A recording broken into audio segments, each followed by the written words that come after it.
আর এখন ছাত্র বল তোমরা আমরা মাফ করিও। এখন এইরকম কত ছাত্র রাস্তার পাশ দিয়ে আটিয়া যায়, ফিরিয়াও চায় না। বরঞ্চ কিছু কিছু ছাত্র দেখলে আয়াতুল কুরসি ফড়িয়া বুকু থু দে যে এটা আমার উপরে আবার ফড়ি যাবে না। কে লাগে?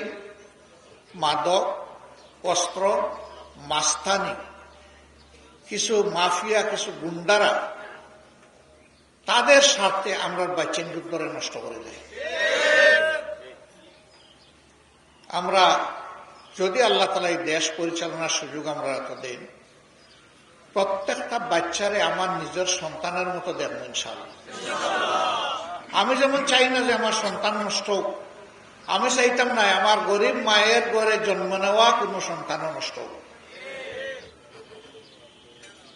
যার মা বাবা পারব আর্থিকভাবে তার শিক্ষার ব্যয়ভার বহন করব, যার মা বাবা পারত না তার শিক্ষার সমুদয় ব্যয়ভার রাষ্ট্র বহন করতে বাধ্য।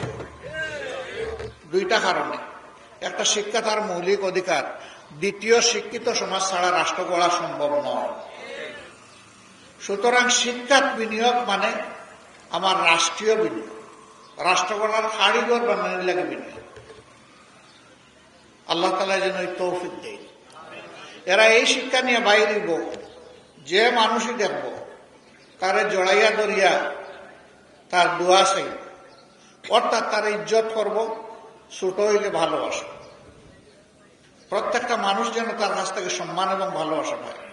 অনেকে প্রশ্ন করে আপনারা ক্ষমতাত গেলে সব জায়গাতে আপনারা মানুষ আসেননি, 18 কোটি মানুষই তো আমার মানুষ।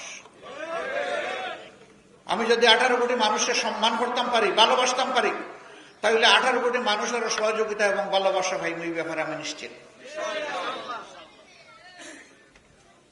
একজন মানুষ কিচ্ছু করতে পারতো না, কেউ কিচ্ছু করতে পারতো না, সবাই মিলেও কিচ্ছু করতে পারতো না যদি আল্লাহ তাআলা সাহায্য না থাকে।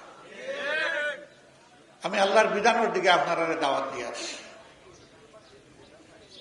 আমার প্রতি ভালোবাসা এলাকার মানুষ হিসাবে না, ওই আল্লাহর গুলাম হিসাবে হোক।